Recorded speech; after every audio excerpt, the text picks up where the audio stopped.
നൂറുകണക്കിന് വർഷങ്ങളായി രോഗികൾ ആശ്രയിക്കുന്ന ആരോഗ്യത്തിൻ്റെയും ആയുർവേദത്തിൻ്റെയും ദൈവമായ ശ്രീ ധന്വന്തരി ഭഗവാൻ വാഴുന്ന ഒരു ദേവാലയം ഇന്ന് നമുക്ക് പരിചയപ്പെടാം. തൃശ്ശൂർ ജില്ലയിലെ നെല്ലുവായ ധന്വന്തരി ക്ഷേത്രത്തെക്കുറിച്ച്. ദേവാസുര സമുദ്രമഥനത്തിൽ നിന്നും അമൃത കുംഭവുമായി ഉത്ഭവിച്ച ദൈവമാണ് ആയുർവേദ ദേവനായ ധന്വന്തരി മൂർത്തി. ഐതിഹ്യപ്രകാരം രോഗബാധിതരായ മനുഷ്യരുടെ ദുഃഖം കണ്ട് കരുണ തോന്നിയ ധന്വന്തരി ഭഗവാൻ ഈ പ്രദേശത്ത് സാന്നിധ്യം സ്ഥാപിക്കുകയും രോഗശാന്തി നൽകാൻ അനുഗ്രഹിക്കുകയും ചെയ്തു എന്നതാണ് വിശ്വാസം. പണ്ടുകാലത്ത് വൈദ്യന്മാരും ആയുർവേദ ആചാര്യന്മാരും ചികിത്സ ആരംഭിക്കുന്നതിന് മുൻപ് തന്നെ ഈ ക്ഷേത്രത്തിൽ പ്രാർത്ഥിച്ചിരുന്നു എന്നാണ് പറയപ്പെടുന്നത്. അതിനാലാണ് നെല്ലുവായ് ധന്വന്തരി ക്ഷേത്രം ആയുർവേദ ചികിത്സയുടെ ആത്മീയ കേന്ദ്രം എന്ന പേരിൽ അറിയപ്പെടുന്നത്. രോഗശമനത്തിനായി ഇവിടെ പ്രാർത്ഥിച്ചാൽ ശുഭഫലം ലഭിക്കുമെന്നതാണ് ഭക്തരുടെ അനുഭവ വിശ്വാസം. ഈ ക്ഷേത്രത്തിലെ പ്രധാന ഉത്സവം ധന്വന്തരി ജയന്തിയാണ്.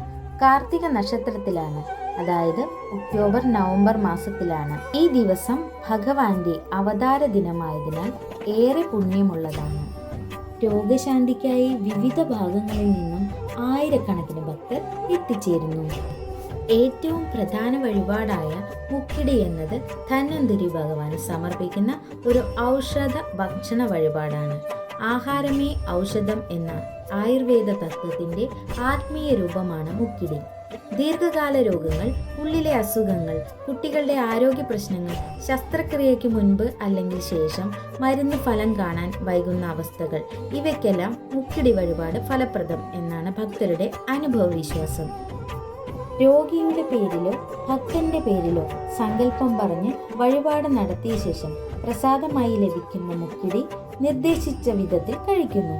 വിശ്വാസത്തോടെയും നിയമത്തോടെയും സ്വീകരിക്കുകയാണ് പ്രാധാന്യം.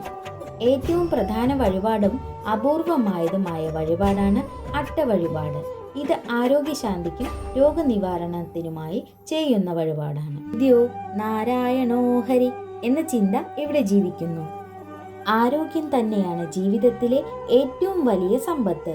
ആ ആരോഗ്യത്തിനായി ധന്വന്തരി ഭഗവാന്റെ അനുഗ്രഹം തേടാൻ ഒരു ദിവസം എല്ലാവരും നെല്ലുവായ് ധന്വന്തരി ക്ഷേത്രം സന്ദർശിക്കൂ.